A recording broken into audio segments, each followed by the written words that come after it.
Terrific, and I'm live. Hi, thanks very much for joining me for another post. Um, this one talks about why we need to hear new and different voices on these airwaves. And for me, it's going to be a bit of the closest I'll probably ever get to ranting, whatever the case. This is going out on my platform on Rumble, Telegram, YouTube, and of course, right here on Instagram as well. And if you could like the post, it'll help to bring a different voice to our listeners everywhere in the world. And I think it's one of the things we need to do the most now. Hear a variety of different voices. I hear my phone is pinging. So straight away, I'm going to mute that because you know it's going to start ringing just when you get hot.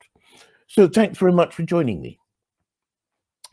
The post will be about stereotypes, shills, lost perspectives, and a shout out for more African voices.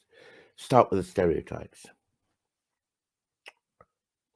It took me ages to realize, um, as a person of African origin in Europe, that the stereotype of the African public speaker doesn't exist. It doesn't exist in the sense that nowhere in our culture in Western Europe is there a position for a person of African origin to speak on public, social, economic, political, and other affairs except as a victim. The stereotype of victim very much exists, but the stereotype of the thought provoker, the stereotype of the contributor to the social discourse doesn't exist. And so many people aren't used to listening to a guy like me even have the idea that he could contribute something to the conversation in any other than a capacity of a victim. As a result, we come to the second point. There are many, many shills who have been provided by the mainstream media, partly to give itself the cosmetic look of being uh, multifaceted, multi-ethnic, diverse in its outlook. But basically, they are allowed to say very few things unless they're cast as the full-on crazy, um, angry, mad, and usually bad person of African origin. But as a real mainstream contributor, contributing his own sort, there are very few Black people you will find doing that in Western media.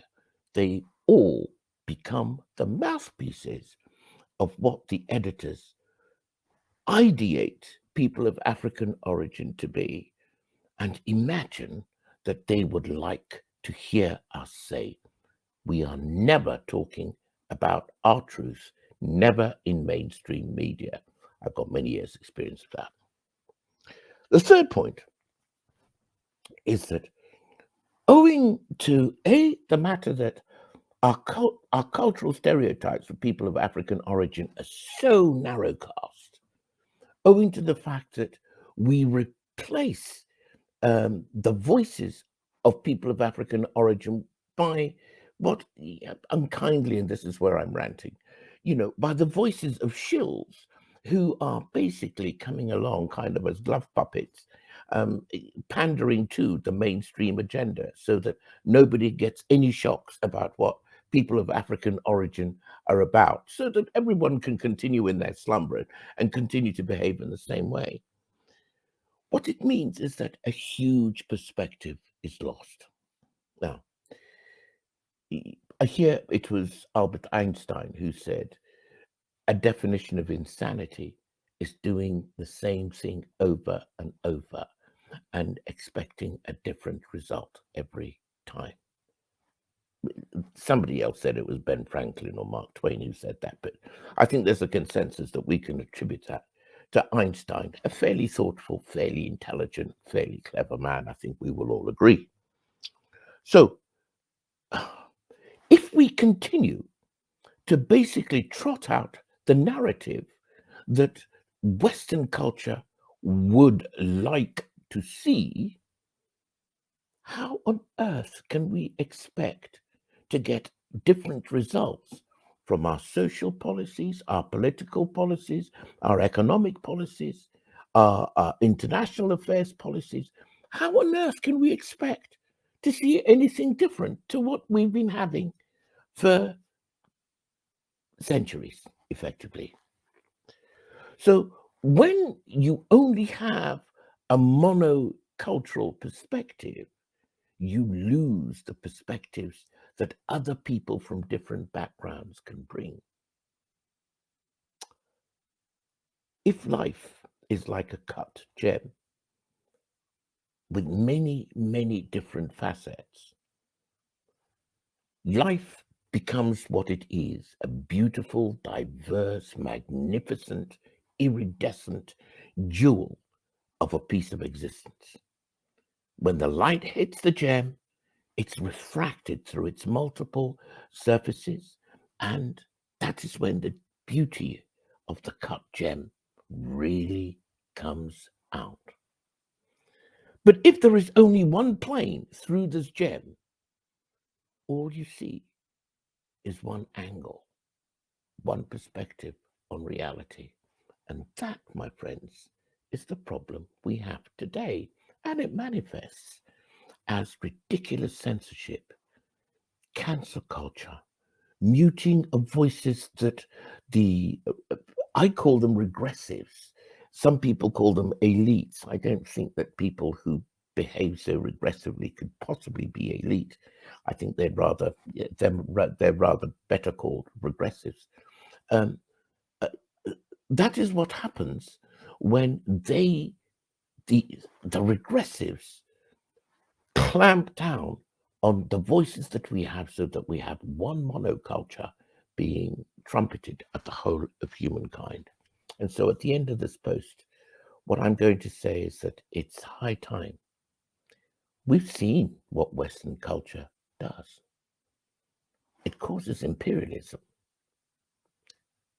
It causes regime change in people who want to run their own affairs. It causes massive, wars on a scale which previously nobody could imagine, although we've been slowly ramping up to that. First World War, Second World War, genocides in between, the slave trade, the Jewish Holocaust, many others as well. Do you know, we need to step outside of this groove and hear other perspectives. And so, if you're a person of European culture, I want you to reserve space and create a new stereotype for people of African and other origins as social commentators. If you're a person of African origin, I want you to man up, stand up, and speak up, because, the world needs new perspectives, especially the new world that we are all awakening to and all growing into. And that, my friends, is my message for tonight. Thank you very much for listening. Please like, share, comment, and subscribe to this post. Have a great night.